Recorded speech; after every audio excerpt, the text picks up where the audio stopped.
মাতারি গো ভাই। হালের বলদ মাটি নেমেছে ভোটের ছোঁয়া পেতে, ফুলের মালা গলায় দিয়ে বলির পাঠা সেজে জমি বলে বাবরে কি একার ছোঁয়া পেলাম, পোদের ফুটো বন্ধ করে পাততে আমি গেলাম। Oh yeah boss. Hey guys, welcome to my new video. আশা করি তোমরা সবাই খুব ভালো আছো। আর সামনের ভিডিওগুলি দেখে নিশ্চয়ই বুঝে গেছো যে আজকে আমি কাদের পোদে কাঠি করতে চলেছি। হ্যাঁ, তো চলো বেশি কথা না বাড়িয়ে ভিডিওটি শুরু করা যাক। চলো। এই যে এক বিজেপির নেতা, মানে ভোটের আগে বাংলার রাজনীতিতে বিনোদনের কোনো অভাব হয় না। প্রার্থী যখন মাঠের আসল কৃষকদের বাদ দিয়ে নিজেই কোমর বাইন্ধে নাঙ্গল নিয়ে নামে পড়ে, তখন ব্যাপারটা যতটা না মাটির কাছাকাছি হয় তার থেকে বেশি ক্যামেরার কাছাকাছি হয়ে দাঁড়ায়। কারণ এদের কোনো দোষ না, এদের পোদের ফটোর দোষ। কারণ যখনই ভোট আসে এদের পোদের ফটোর গুড়াকৃমিগুলো একেবারে কিরকিরিয়া সজাগ দিয়ে উঠে আর 5 বছর ঘুমায় থাকে। আর ওই যে রং করা যে লাঙলটা, ওইটা হচ্ছে মিউজিয়ামে উঠায় রাখে, যখনই ভোট আসে তখন শুটিং করতে বাইর করে। তাই এদের পোদের ফটোর গুড়াকৃমিগুলো বেশি কিছু না, 2 ফোঁটা কেরোসিন তেল দিয়ে একেবারে চিরতরে ঘুম পাড়ায় ধুইতে হবে, জানি আর না জাগে।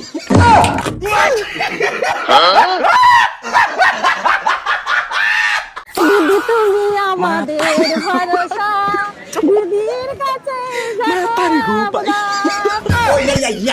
আসলে এদের বেশি কিছু হয় নাই, ওই আর কি অলক্ষী ভান্ডারের 1500 টাকার চিনি কিনা খাইয়া দিছে, তাই আর কি পোদের গুড়া চিনিগুলো একেবারে কিরকির করতেছে। কেন শাখা বলা তো হাতে সবকিছুই আছে, তাহলে দিদি তোমার আশা ভরসা হইলো কি করে? আর আবদারটাই বাকি ওই অলক্ষী ভান্ডারের 1500 টাকা ছাড়া আর কি? বাড়ি কি সাওয়াল টাওয়াল নাই নাকি? ও থাকবো কি করে? দিদি তো তোমার আশা ভরসা আবদার সবকিছু, যার নাই এক কলা সে কি আর 16 কলা পূর্ণ করতে পারে?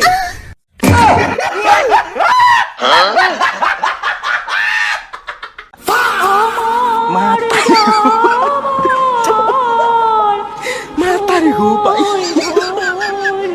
মাতারি গো ভাই।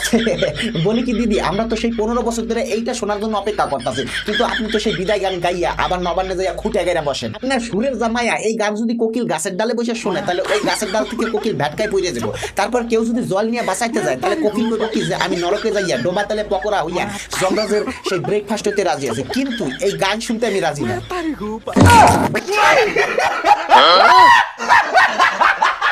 গানের সুরটা যে ঠিক কোন দিকে যাইতেছে সেটা ম্যাপ দেখেও বোঝা যায় না। সুর আর তাল দুইটাই মনে হয় দিদির ভয়ে সিবিআই দপ্তরে যায় পলাই রয়েছে। যাই হোক, অবশেষে এই 2026 সালে মনে হয় আপনার বিদায় গানের পূর্ণতা পাইব। আমাদের বাড়ির মেয়ে দোয়া করে আমরা সবাই আছি। আর এই যে এক তৃণমূলের নেত্রী, এ তো একের পর এক রেকর্ড ভাঙিয়ে যাইতেছে। সেই যে মাছের তরকারি পুড়ে যাওয়ার থেকে শুরু করে এখন সেটা বুনাই না, এরপর যে আরো কত কিছু দেখতে হবে। কিন্তু একেবারে চান্দে যায়, এরপরে ভোটের প্রচার করবো এলিয়ান গো কাছে। বলি কি ঠাকুমা, ওইভাবে দাঁত বাইর করে হাইসো না, ওরা বিনা স্বার্থে এই জায়গায় আসে না, ওরা জানে যে তোমার কাছে একটা ভোট আছে, তাই ওই যে সেটা বুনাই দিতেছে ক্যামেরার সামনে। ওই ভোট পার হয়ে গেলে ওই ক্যামেরার পিছনে ওই সেটার মধ্যে এই গ্রুপের মতো পেশায় একেবারে ফেলা গিয়ে চলে যাবো, না পারবা ওদিক যাইতে না পারবা এদিক আসতে, বুঝলা? প্রার্থী ঘোষণা হওয়ার আগে তো তোমার একবার পয়সা দেখে নাই, কারণ তখন পোদের ভোটর গুড়াকির্মিগুলো একেবারে নিশ্চুপ ছিল।